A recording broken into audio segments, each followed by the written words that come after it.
Welcome to Treasure Valley Podcast. I'm Chuck. Today's episode is brought to you by LowerGentry Studios. LowerGentry Studios has a new web series out right now. It's called Canyon County. You can check episode 1 out on their YouTube channel. Episodes 2 through 9 will be released shortly. Today, I sit down with Ben Kirby of Sun Blod Stories. Sun Blod Stories is going to be performing this year at Treefort Music Festival. They'll be performing at the Linen Building on Friday, March 22nd at 10 p.m. So you should definitely check them out. Ben and I have a fun time chatting about a lot of different music-related topics. Enjoy.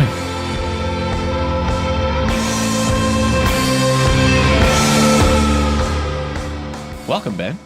Nice to see you. Yes, good to meet you. Thanks for coming on the podcast. Thanks for coming out to Nampa to be recorded and to join me and chatting about the Sun Blod Stories upcoming performance at Treefort. Did you all play last year?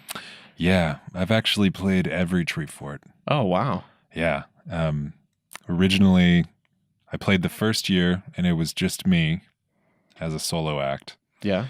And then I've played every consecutive year with some version of Sun Blod Stories. Oh, okay. You know, all the different iterations of that. Right on. And so you were telling me that you guys have had different members, and we have. Yes. You have 3 albums on Spotify that I've seen, and that's the breadth of your recordings. Or? No, there's more that we don't show people. Okay.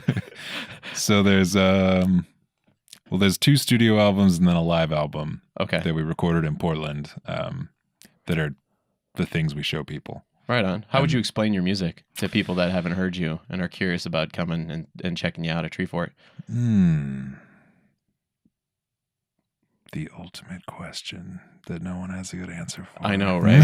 It's terrible. It is kind of like a cliched question in the sense that it's you don't want to compare yourself to other musicians because it's like the idea of being a musician is being as unique as possible. Yeah, right. I don't know. It's echoey psychedelic music, I guess. That's a good synopsis there. I like the psychedelic end. Yeah, it's one of those things where it's a weird term that could mean really anything at this point. That's true. But y'all can get away without having lead vocals. I feel like with most of your songs, it's like it's added if it's there, but you don't necessarily need it with the instrumental stuff that you have going on. Yeah, because you keep it interesting. Well, that's good. Yeah. Yeah, we actually, on this album that's coming out, I think probably have more vocals than previous albums. That was sort of a thing we wanted to do. Like, I don't know, have when we make new albums, we try to have a sort of a format of take about half of what we already know how to do and then half of new things we haven't tried. And have the album basically consist of those things so that we can continue to develop, things that we do that we like and sounds that we like to make. But we also have room and expectations that we have to change and grow and become better at it, That's really cool that you do meld. What do you mean by half and half? Is that by song structure or mixing it into the actual songs or? No, just being mindful. Yeah, just being mindful, like. Would you add this in this last album? In the one vocals, you said that. Yeah, that one I think we had more songs. I feel like right and less space jamming, but still some space jamming. Right on. So you went with the more structure. Yeah. Right on. So do you guys improvise a lot live? It's like yes, within context. We always try to leave spots within our set, which is fairly composed, that are always like, well, I wonder what's going to happen here. Yeah. Because we found that if we write out too much of it, then we get bored. Okay. Because it's always nice to play music that but it's also, we're not becoming millionaires doing this. Like, we have to keep ourselves entertained as well. That's important. So we always try to leave spots within, a fairly composed set that are always sort of different and always, I wonder what's going to happen. Right on. So how did you get into music and guitar? I was given a guitar sometime around, I don't know, maybe it was like 12 or 13. And I didn't really get into it. I remember like sitting in my room and not really understanding what it was.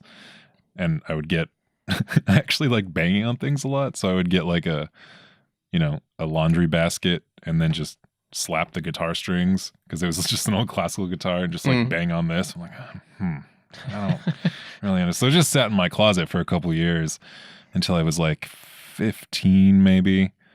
And I saw something, I think it was a video of Aerosmith or something. Oh, right on. And I was like, oh, that's what I that can looks do. cool. I want to do that.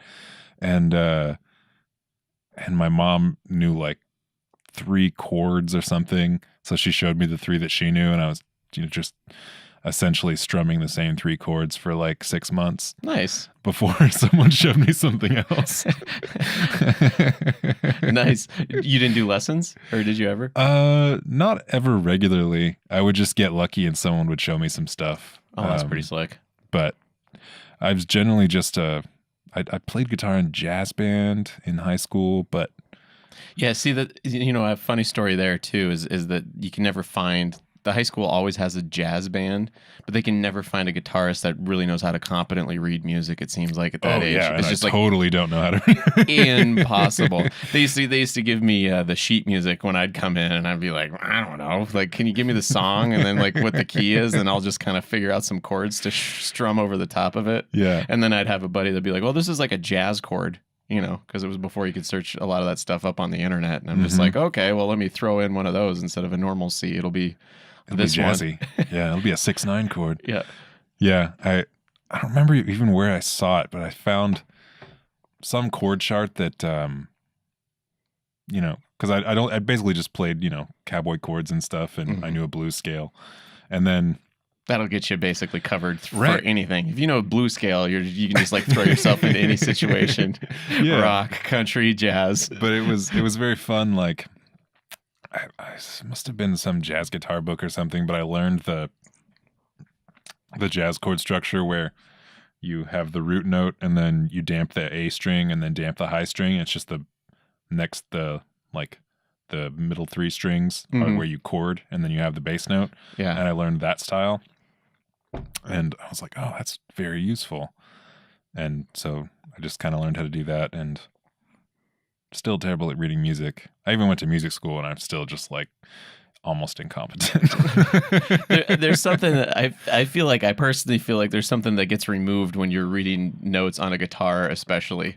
For some reason, it seems to go well with the piano because it's laid out so perfectly. But on a guitar, it just doesn't ever seem right to me. Yeah, the translation to a guitar neck never seemed to make sense because I'm like, a C? Which C? There's like 4 of them. Yeah, which one do I need to be playing here? Yeah, I never really...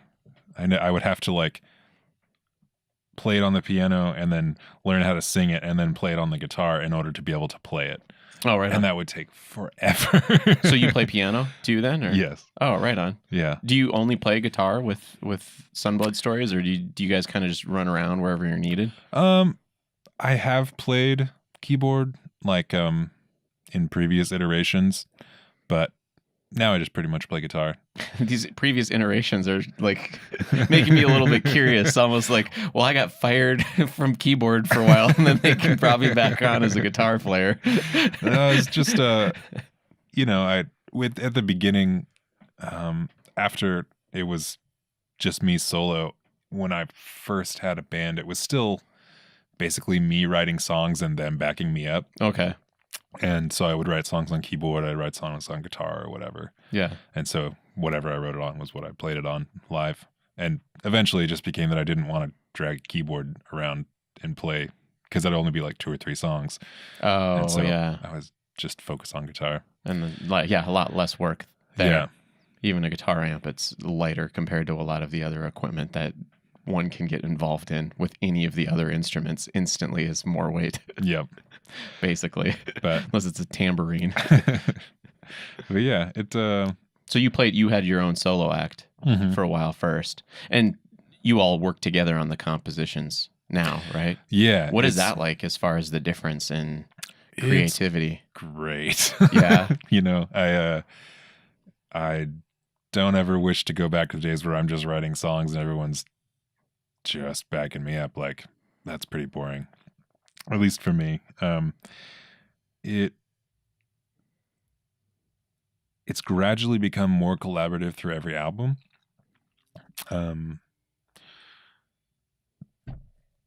Burping beer. Yeah. This is an unofficially sponsored by Payette Right. Brewery, this podcast. So if you all got some extra beer, you're welcome. Send it our way. It's great though. It's taken a while to really understand the process by which we do that. But with this album that we're going to release this year, it really has like come to fruition. So there's the three of us. There's me, there's Amber, who plays slide guitar and sings, and John, who plays drums and keyboards. So it's, it runs the gamut from like songs that I would, write myself and write most of it and then just bring it to the band, and then we mix it around and work on it till it, does what we want it to, or songs where, I've just got a riff and Amber writes the words to it and her own melody to it. Or there's even some songs where John wrote the chords on, keyboard or ukulele. I think he wrote on one of them. Right on. But he wrote the chords to it, and then Amber wrote the song to it, and then I just play his chords. There's like a mixing around of inputs I've never really had in a band before. Okay. And it's taken a while for us to get there and like trust each other and learn, but it's really great.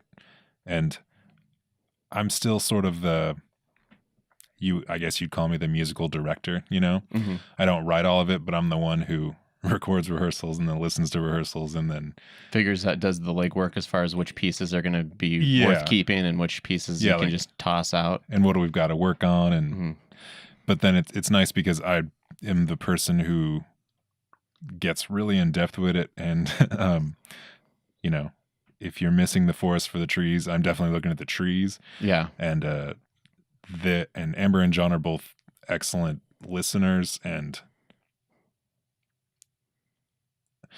they both have a good understanding of how music is supposed to flow. Okay. So I depend on them a lot to like, once I've gotten really, really into it, to give me some perspective on like, did this thing that I really want to do work? Or did I just want to do it because I spent way too much time thinking about it? Yeah. So they're my check on like if the ideas that I'm coming up with are good or not. And so are they the ones so you're kind of coming up with these riffs and then they're helping you out with the overall structure of the song? Is that what you were, I don't know. That's kind of what I was gathering out of that. Yeah. And it's to that degree. I tend to get into the details of like, oh, this harmony doesn't work. What if we did this harmony, and like obsess over that for too long a time? Mm-hmm. And they'll be like, well, it's not important. Like the build is working really well here, and like this is what's actually important. I'm like, oh yeah, you're right. Just scrap that other stuff. Yeah.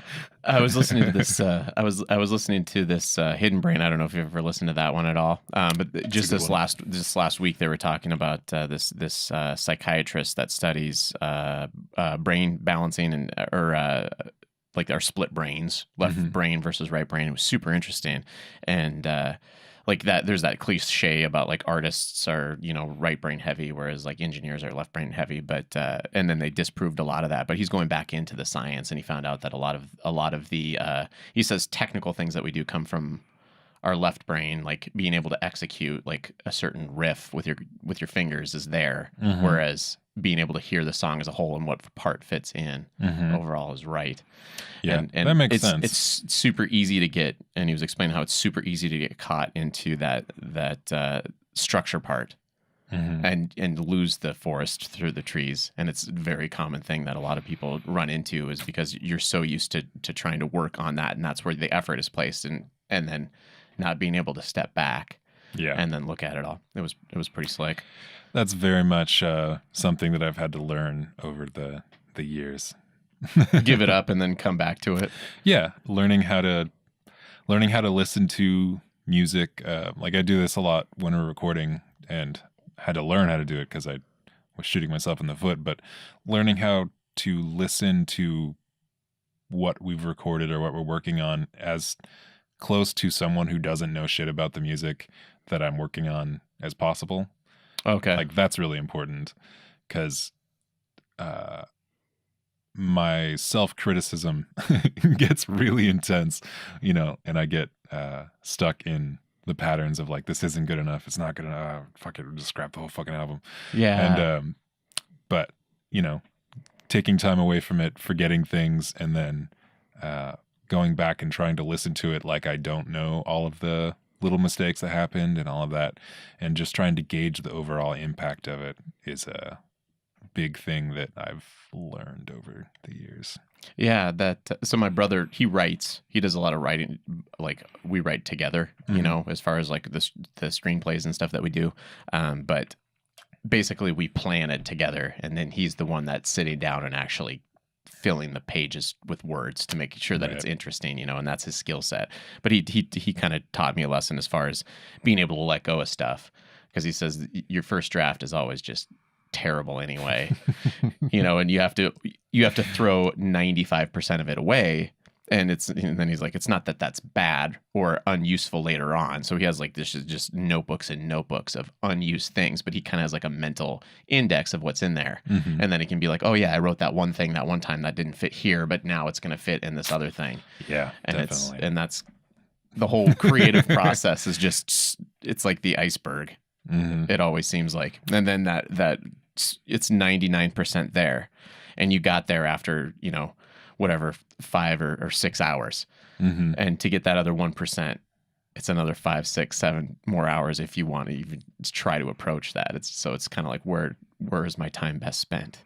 Yeah. Moving on to something else or trying to get this one project all the way up to where it, you know, it's crazy stuff. So when is your album coming out? This one that you guys are working on? I think it'll come out late summer of this year. Cool. And it's already recorded? And is it ready to roll? Or are you guys just working on the marketing, or do you still have to do some post-production stuff on it? It's getting mastered right now, so it should be done here soon, and then we just have to figure out, you know, who's going to release it for us, who's going to help us, you know, all of those details that I'm admittedly very bad at. Yeah. Do you all have somebody in the band that's in charge of all of that? Oh yeah, Amber is the smart one. She's the one with the plan. Like she's the one that knows what the fuck's going on.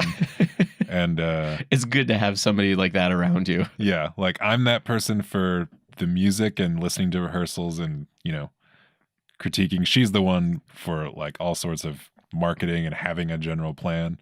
Because John and I are both shit at that. Just terrible. Well, it's good that you have at least one person that's artistic that can still handle some of the structure that's necessary to be able to function in the real world. Yeah, we've definitely learned our roles as time goes on. Right. Do you have any good concert stories? I wanted to ask you about some of your best concert experiences. Like ones we've played or ones we've gone to? Both. Let's see.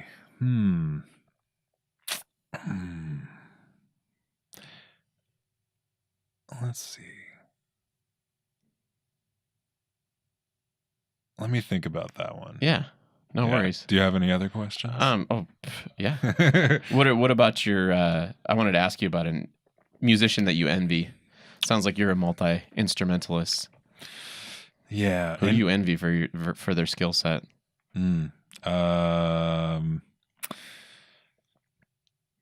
Let's see.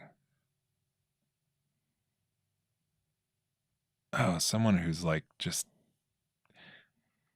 unimaginably good at some instruments, or Jonathan Gatt is someone that I don't know who that is. Do you know who the Monotonics are? No. So Monotonics were an Israeli punk band. Oh. And Israeli punk Monotonics. Yeah. And they're just wild. But anyway, he's the guitar player from that, and I never really got into the Monotonics, but his solo shit is just mind-bendingly strange. And You're talking about like his guitar solos, like when he's riffing, or no, like his solo career. oh, okay. I think they generally play in a trio with like bass and drums, but he's a guitar player, and I love it's incredibly technically proficient, but not in any sort of clean or planned or crisp kind of way. It's like you just have so much skill and raw like ability that it seems like he can just go off into space. I love that kind of instrumental playing where they're just so far down the path of skill that they can really disregard a lot of the normal forms that we usually rely on. Like, this is the rhythm part, this is the guitar solo. Like, it's just all blended together in a just menagerie of crazy shit. Yeah, there's not a lot of musicians out there that have that songwriting capability as well as the connection with their instrument to where they can execute it in the moment exactly how it's supposed to happen. It's frustrating. I never got there with guitar, but I would the more I would play, the closer I would get. And then as I would set my guitar down for like another year or two and pick it back up again, I'd be back farther behind than where I was, where it's like you're thinking something, you know what you want to play, but your fingers can't execute it the way that you need to because you just don't have the practice or the skill yet to be able to nail it down. There's just not a lot of musicians out there. I'm gonna have to check them out. I love new music. So Monotonics, Israeli punk band. Yeah, apparently that's not a famous one. You didn't find a cliched guitar player to reference there. That was. I mean, I got some cliches if you want them, but yeah, my friends. Apparently, it's just this wild thing. Like, it's like drums, guitar, and bass, or drums, guitar, and singer, and the singer would just like climb into the rafters of the club and like break everything. And my friends saw him. I guess that they crowd surfed the entire drum kit. Like, oh wow, they held up the entire drum kit and the drummer while he played. Wow, I was just like, that doesn't even fucking seem possible. But yeah, it's just disregard the injury in the crowd. yeah, apparently. Throw a drummer around. That's pretty awesome. Who do you admire for their songwriting ability as a songwriter then? I mean, so many people. Let's see. What have I been listening to? Man, I was listening to Frank Ocean today. God, yeah. I was listening to Channel Orange. That is such a good album. It's mind-bogglingly good. Yeah. And I think it's beautiful in just such a poetic way, because the songs themselves, even if they had no words, are just like masterfully composed and, arranged. But the songs themselves, are great because they tell such great stories and create, a whole little world in your mind. It's just this whole world of like, that most of us aren't a part of. It's like, rich, coked out, LA kids and stuff. And like just this whole, I don't know, there's a whole world of feeling that he makes on that album that are just, I could just listen to it over and over. Yeah. It's so good. That's definitely on one of my rotations for sure. Like Frank Ocean's, Channel Orange. I'd forget. Actually, I actually think I listened to it like last year, most recently. Although his the song about the pyramid, working at the pyramid, that's on my normal mix, which is like 300 or 400 songs that I am always constantly rotating through. Super solid, super solid. Who else? For songwriting, yeah. I mean, let's see. I think.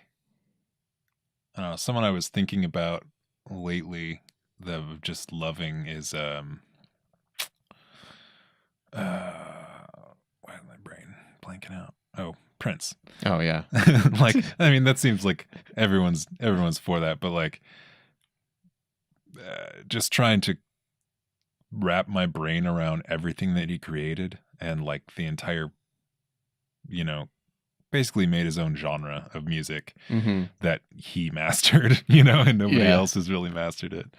And I'm sure Amber would co-sign that because Prince is one of her favorite artists of all time. Oh, right on. Yeah, that's those avant-garde musicians are amazing. I was just last night I was listening to Gary Newman because I had somebody on and I was chatting with him about it was like 80s. We were talking about 80s music and I was like, Gary, well I think his first album came out in 79 and he had a ton of albums that he released, but the only song that everybody hears, here in my car, that one. I'm like, but it was really weird stuff. And he was doing like the electronica stuff, like Postal Service stuff way before that. And then just bizarre vocals over the top. But for some reason it just registered with me as really genuine. Nice. I think that's kind of one of those things. It's like Prince's music was definitely very genuine. Mm-hmm. He was coming up with things that he was actually thinking and not trying to formulaically execute a song that's going to be enjoyable for other people to listen to. Yeah. It's almost like he just had just this well of music going on all the time, which that I envy. Yeah. I can't necessarily, well, I mean, I think I always have, some sort of music producing in my brain. It's always back there doing its thing, but it's like it takes a while for ideas to come to fruition enough that I can, harvest them. Yeah. I have to wait it out usually. Yeah, much slower process for mortal human beings than it was for Prince. Yeah, for sure. What are your concert experiences that you've been to? Like, what are some of those memorable concerts that you've seen that you're like, man, I need to get my guitar right now and go play with some people because that was so motivating. Yeah. The ones that come to mind aren't necessarily guitar-driven ones, actually. I mean, I've seen some really good guitar players, but I think more often it's musicians that did something that just changed my idea of what you can do in performances. Yeah. And Such I think, as? Did you see the Flaming Lips while they were in town? Oh, yes. You did? You were at that concert? Yes. That was really amazing. Yeah. Because it was such a tiny venue, but he still brings out like the hamster ball. Yeah. And I'm like, this is for a stadium. And then when they did Yoshimi and they had that giant robot that they inflated, but it was too small for the stage. Yeah. It was like crumpled up. I'm like, man, these guys don't hold back at all. Yeah. I was super pumped about that because I was kind of concerned. Like, this is kind of a small place. They're like, nah, we just do it. We do our show for 20,000 people or 1,000. It doesn't matter. They're definitely one of my favorite bands of all time. My friend actually opened for them while they were here. He was on tour with them for a while. Okay. Who was your friend? His project's called Blank. He was the noise drummer that opened for them. Oh, okay. Yeah, that was good. Yeah. My good buddy Will. But yeah. God, the Flaming Lips. That's like a whole other conversation in itself. I like there's so much of their music that I like, and I like that you can hear the progression of their music over so many decades, like they've just done so much shit. And you can hear like their first weird 80s shit and it's just like kind of like barely competent punk music, but it just has that element of something weird that's cool, and it just gradually evolves through the 90s and then you get to the 2000s and Yoshimi and shit, and it's just there's so many levels to what they're doing and so many progressions that they've just continued to work into. It's so cool. Yeah, and plus their lead vocalist has like one of those vocals that you don't think that anybody would ever be able to sing or be a front man for a band. Right. But it works. Yeah. Yeah. And there's no other way it would work, it seems like, either. Yeah. And I think Stephen Droste is one of my favorite composers. Like, that dude just does wild ass shit. I don't know. I'm not familiar with him. So he's basically the one that writes all the music for the Flaming Lips. Oh, okay. I didn't know that. So he plays, I think at the show he was playing guitar and keyboards and stuff. Right on. I think he was wearing like a Harvey Milk shirt or something. Right on. But he's their drummer that joined in the 90s. Okay. And then just gradually sort of, I think it was around like Soft Bullet and Zyreka time, just sort of took over writing all the music. Oh. Well, that's where the staff bulletin is where it's yeah, definitely a different thing. that's where it changes into like, Yeah. oh shit. So he's the musical composer guy. Oh, okay. Yeah. I should probably learn the names of the members of the bands that I love, but I'm terrible about that. Yeah, he's a very interesting musician. Yeah, I remember I saw the Flaming Lips once outside of Portland in like Troutdale, I think it's called. It's in the gorge there. Troutdale. And I remember I was super blazed because we went up into like the the blackberry bushes and got high, and then it was like halfway through the show and they were playing Vein of Stars, like just that super pretty slow jam. Yeah. And it went like super long, and it was just like, wow, that was really nice. And then we got higher while that was happening. Yeah. And the song ended, and Wayne was like, wow, thank you for the waves of pot smoke that rolled on stage while that song was going. That was pretty good. Yeah. Fuck, I'm trying to remember the fucking guy's name. We went to play CMJ Music Festival in New York. Okay. And Sun Blod Stories is... Yeah. Oh, okay. Yeah, we went to play that festival, which was a super fun experience. This is the first time I'd ever been to New York. But the point of that story is that I'm trying to remember the guy's name who played after us, and it's fucking escaping me. But he plays with a... Maybe, I'll tell you the story. Maybe his name will come to me. Okay, do it. So he is just singing to backup tracks. Okay. And like most of the time, that's not all that interesting to me.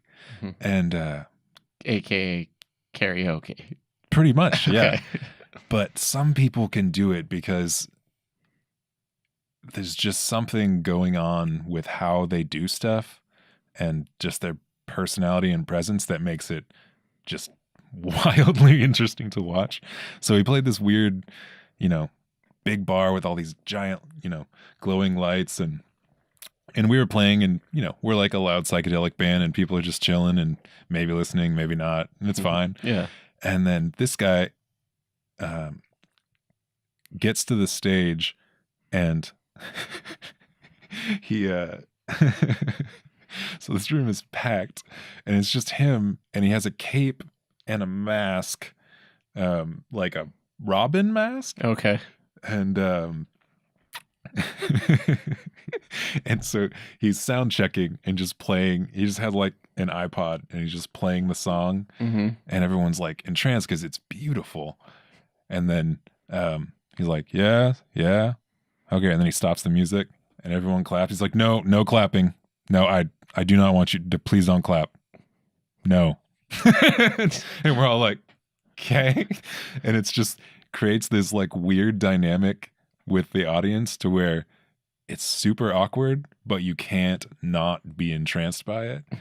And He just dominated the whole crowd. Like, we with that. did, and we were all silent. Like, he's like, I'm in charge here. You guys aren't going to clap unless I say it's okay. Yeah, and like at some point he was like, I bought the wrong kind of pantyhose, which I cut up and put on the eye holes, so he could see through them, but he bought the wrong kind, so he couldn't really see. And like, it's just the strangest thing. And then he got done, and it just boggled my mind, and I was just sitting outside like, what? Why did I love that so much? Am I working too hard at this music thing? Right? Can I just show up with an iPod? But I can't. I'm not that kind of person. I think there's a certain type of person that's just inherently interesting, and then therefore it doesn't quite matter what they're going to do. Yeah, and man, he was it. It was crazy. Right. But let's see. Nothing else comes to mind at the moment. But how do you like the music scene here in the Treasure Valley? Oh, I love it. It just keeps getting better. Like, I think Treefort has really caused it to grow in like a pretty big way. Because I remember when I was starting, like it was cool, and there was still, there was still a decent amount of bands, but it was still sort of the running joke that everybody kind of sounded like Built to Spill. Okay. I remember one year the Boise Weekly has they give out awards and stuff. Mm-hmm. So the staff picked for the best band in Boise was any band that doesn't sound like Built to Spill. and I think that was still fairly true when I started, and I never sounded like Built to Spill, but since then, and since Treefort, Treefort has just allowed pretty much anybody who can and wants to do music to have something to shoot for considerably greater than what there used to be. Because there used to be sort of the Boise black hole effect. It's not a big enough place to really make it any, that to do anything that anyone's going to pay attention to. And so you can become big in Boise and then just not do anything else. And I don't think that's true anymore, because now Treefort is an avenue for you to meet all sorts of new people and get your shit out there. And I think it also motivates people and artists to, step up and have some shit to play, have something to perform that is, either gonna get noticed and gonna be worth someone's time, or they're gonna go to another show and then you're not gonna get invited back. I think it motivates people, and I really feel in the last couple of years there's just sort of been a continuing more crop of just cool ass bands. And then bands coming through in the meantime too. It feels like have really amped up. For sure. It's just been the shows that you can catch are incredible. We're talking about Flaming Lips, to be, and I think a lot of them are just popping in on their way to the coast or whatever between Denver, Salt Lake, and then coming up this way. But it's still so many awesome musicians that you can catch. And then the local music is definitely, I guess, because I was a transplant here about 10 years ago. And so I didn't necessarily hear, and I was never exposed to Built to Spill because I grew up in a little town in South Dakota. And so, in the 90s, all you could get was whatever was on the radio, and whatever was on the radio was in a small town like that was the only thing that was popular enough to be ubiquitous across the entire country, which so it was kind of pleasant when I came here and I got to listen to their music, because amazing stuff. And completely missed out on it too, so it's all new to me, which is pretty awesome. But yeah, since I've gone to Treefort the last, I want to say 4 years, and it has been fun to see more of those unique, odd musical acts start to pop up that you can see, and just walking around. And then, like you said, it is kind of motivating, I would imagine, for a musician to have that many people down there. And then for me, if I'm watching a band for 10 or 15 minutes and it's oh, this isn't doing anything for me, I just have to go next door and catch another act. Yeah. So I think Treefort and Duck Club have really, I think they've pretty much given bands a path. If you're good and you keep working at it, you can actually get farther than you would have before they were around. Oh yeah, absolutely. So that's legit. It's all the networking anymore and building your audience and plenty of audience, and and they'll give you cool opening shows for cool bands that are coming through, and then you meet those bands and become friends and play in their town. It's a cool system that I'm not sure was, I think Boise was, not necessarily excluded, but it wasn't as much of a place for bands to stop before that. I think they've really made it a regular thing. Yeah, I agree with that completely. So I was gonna ask you a question about your band. I like to ask about odd instruments. What do you think would fit best in Sun Blod Stories, bagpipes or trombone? If you had to pick up a new member. I'll be real, that's pretty easy. Definitely trombone, because I fucking hate the bagpipes. Really? Yes. I thought you were gonna pick bagpipes, man. I mean, you think it would because it's drony and shit. Yeah. I know. Oh God, no, I hate the bagpipes. That's funny. Struck a sour chord with the bagpipe reference of all musical instruments. What, right. It's just you just don't like the quality of the tone, or what? Oh, you know. I mean, now that I'm saying it, I don't hate the bagpipes, but it's just like for some reason I've never thought that was a sound that I wanted to hear. You know. Doesn't quite qualify as music to you. I mean, no, it's definitely music. As much as noise. Well, I mean, I don't know where the line is between music and noise, but yeah. And what's a less common instrument you'd be interested in learning how to play? Let's see. I don't know. There's like all manner of stringed instruments I want to play, like bouzouki and all this stuff.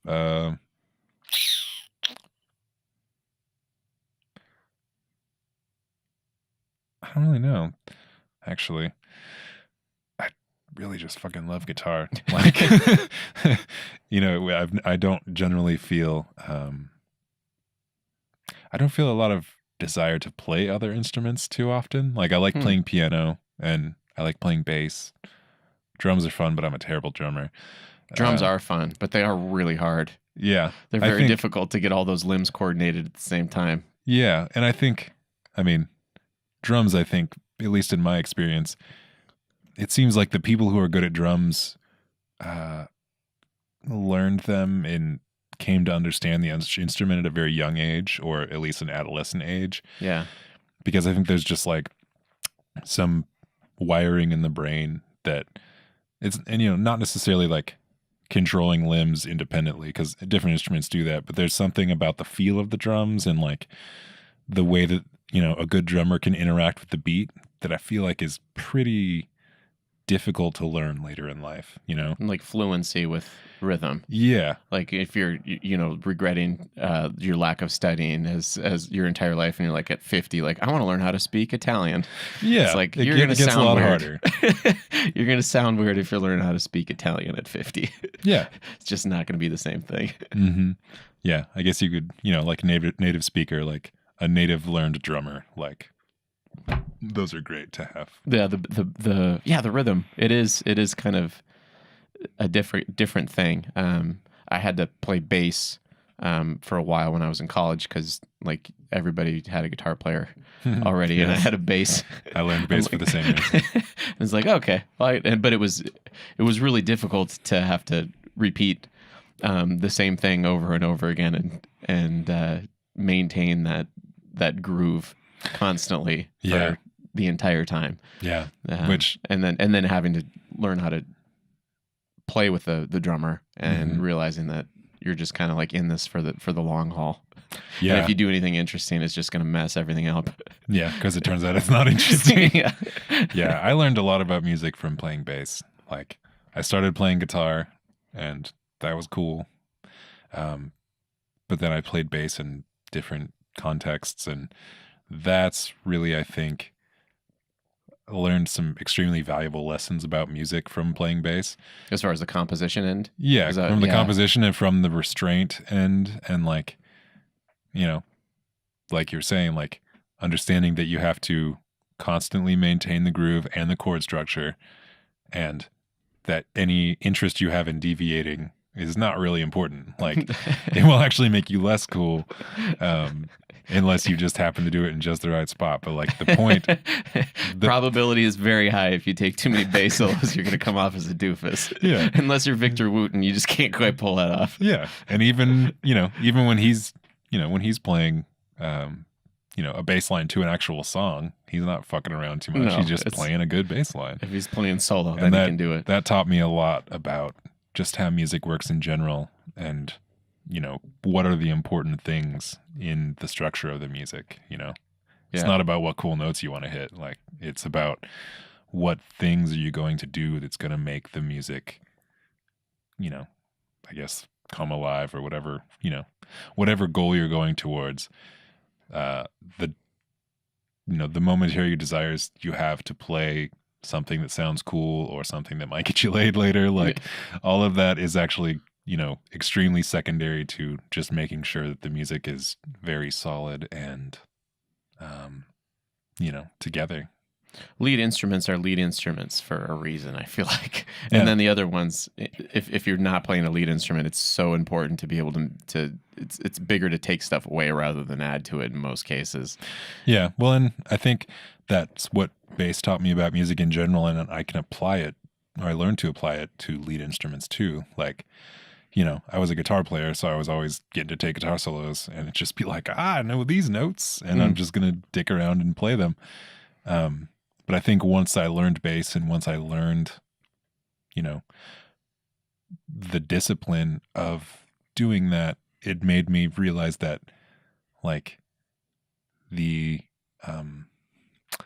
intentional nature of playing a rhythm instrument translates really well to playing a lead instrument as well, because, I love guitar, but I truly dislike most guitar players, which sounds douchey as hell. But like, there's guitar players are the most commonly overrated players. I think band assets. Yeah, Mm-hmm. we're always too loud, and we're always playing more shit that needs to be played. And like, we were talking earlier about the headphone. When I hit record on this, there's a loud beep, but it's one of those things that, like, you don't notice it if you've played guitar for any amount of years, because you've already damaged your ears from your own amplifier. That could be true. From being twice as loud as anybody else in the entire group. Yeah. Especially early on. Yeah, I definitely made that mistake for a long time. You do your sound check and your volume's at whatever and everything sounds fine, and then as soon as you start playing the show, it slowly starts to creep up the dial. Yeah. Everyone's like, what the hell are you doing, man? Turn it back down. Yeah. I can't hear myself. I'm still pretty loud, but at least it's in the context where it makes sense now. I think when I was younger, I'd be like, fuck yeah, it sounds good. Because it does. Playing incredibly loud guitar is a unique experience. And, a loud electric guitar is a very different instrument than a quiet electric guitar. It allows for a lot more indiscretion and errors in your playing as well. The more distortion that you add to it, it's like, oh, wow. But you played it clean. When I was younger, I'd play it clean. I'd be like, oh, man, I guess I didn't really know how to play this yet.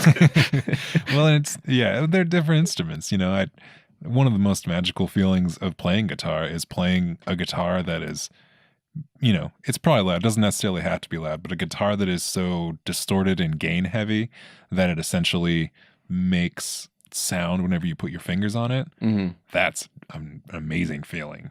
Yeah. I love to play a guitar that loud that it's not even really a matter of plucking or strumming. Yeah. It's just the strings sort of feel alive with the amplification vibration, and you can just sort of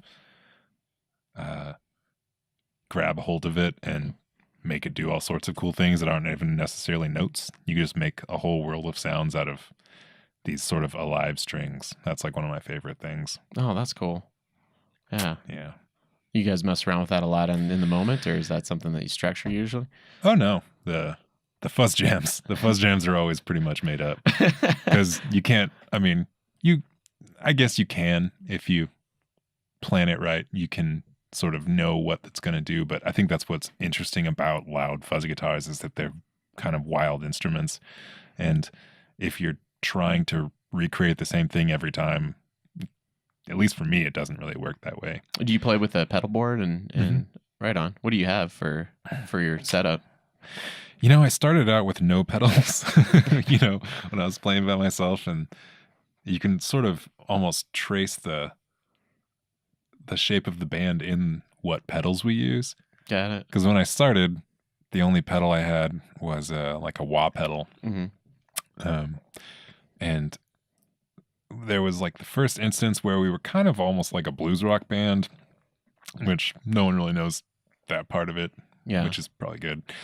You weren't too solid on that end. Yeah, we weren't. Other people have told me it wasn't shitty. I still feel like it was shitty. So no one hears that songs, but that's a great way to qualify a statement. Oh, hey man, your band was not shitty at all. Right. Yeah. Like, I don't know. I guess people liked it. I was never all that comfortable with it, even when I was doing it, and I was very happy when we moved on.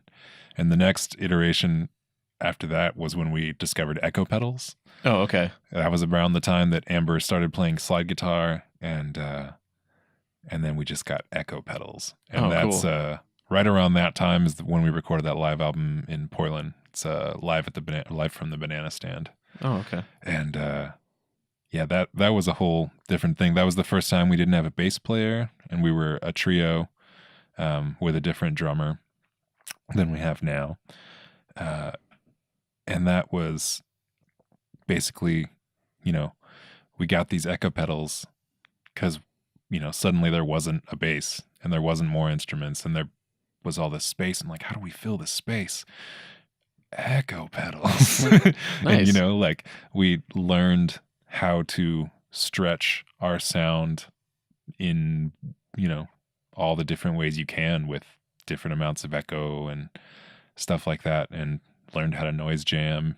Basically expanded our sonic palette quite a bit from what it had been before. And I guess I would say that's probably when we became what you would call a psychedelic band. That's tough to do if you have a bass and then you lose that. I mean, say what you will about like the White Stripes, but it's pretty impressive the sound that they're able to pull off, and you don't necessarily notice at first that there's no bass in there and that it's missing. You have to do a lot of work. I fucking love the White Stripes, but yeah. It and now we don't play with a bass player. It's just the three of us. There's and so that was the first time I sort of had to learn how to be the bass notes as well as being the guitar player. Okay. Which is challenging sometimes, but how do you do that? You do a lot more riffs? You actually do less riffs. Oh, okay. At least in my experience. You always make sure that you hold down the bottom end. Yeah. You always make sure that whatever is happening, either you have the bass note covered to make the song function harmonically, or it's a part with no bass note. Those are the options. Yeah. And you just sort of learn to do that. Let's see.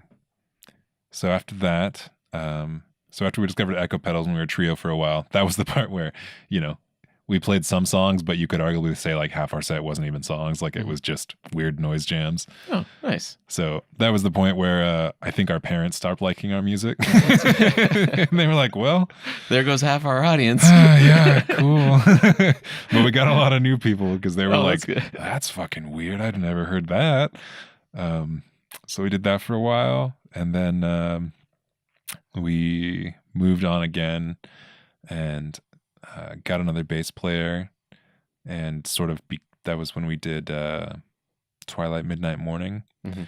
So we had like a 5-piece because we had a viola for a little while. So, oh, cool. Which kind of worked, but we're also kind of too loud of a band to have a viola. That makes sense. I don't think it ever worked too well, but so that was basically when we started writing more songs that could function as band songs, essentially, and less of just like singing some stuff over some noise. Got it. And I suppose if you do the trio thing, you do have to plan that out a lot more to make sure that you're not running into those empty spots on accident. Yeah. While you're free flowing. Yeah. It'd be pretty easy to accidentally start to slide too high up the register, and then it sounds like you're listening to something that's not quite all the way complete. Yeah. Yeah. If you listen back to that live album, there's definitely spots where it's like kind of fucked up and maybe not that musical for a rock album, but probably pretty cool for a noise band album, depending on what you're expecting. So we did that, and then our bass player had to leave and go to school because he's going to be he's already a biologist, so he's going to do some cool shit with that. And we, played around with some people to see if we could replace him, and eventually it just became clear that we didn't really want to, because I'm very picky about bass players. Yeah. And personality is so important in band too. Yeah. And there just wasn't anyone around that I wanted to play with as a bass player. And so I got an octave drop pedal. Oh, okay. Which I use now. Did you have to change your amp setup for that? Well, I was already playing through like splitting through a guitar amp and a bass amp. Oh, okay. To sort of get that low end. So I sort of have a weird pedal board setup where the signal splits about halfway through, and then part of it goes through an octave drop into a bass amp, and the other part goes to the guitar amp. Oh, okay. So in that way, I am my own bass player. Yeah, nice. Yeah. So that's cool. But yeah. So that's your setup? Yeah. Nice. So that's where we're at now is we do have a little bass synth that we use for some things, but for the most part, I'm the bass and the guitar. And your drum player plays the synth, you said? Yeah, well, he plays keys. Oh, okay. Yeah. Cool. Usually more like he's either playing drums or keys most of the time. Oh, okay. So it's fun because then we've got the band song with the keys and stuff, and then we've got spacey, quieter parts where all of a sudden there's keys and organ and all this cool shit that we can add to it. Yeah. Nice. Do you guys know when you're going to be, are you allowed to announce when you're going to be playing yet? Or is that still? I don't think we're allowed to announce. Okay. Still a little bit too early in the season for that. That's what everybody's been saying so far. Yeah. Yeah. You kind of get in trouble if you say shit too early. Yeah. Right on. Because we're at an hour. But keep me posted on that, and then I can chuck it onto the description. For sure. So scroll down, and you will see the dates, or just Treefort. I think it's like treefortmusicfest.com or something like. Just Google Treefort Boise, and the lineup's there. The app is, I think there's only one. Be pretty easy to find. Yeah, exactly. The app is super handy too. I've used that the last few years, and it makes navigating way easy. Yeah. Plus, like if you're worried about time, I think they have like a couple songs of each group. Like if you're like, oh, I don't know what I want to listen to like during this chunk of time, it's pretty handy. But word. Yeah. Well, thanks for having me. Yeah, thanks for coming on, Ben. And I'm looking forward to see you guys play on Treefort. Yeah, I'm looking forward to playing. Later. Cool.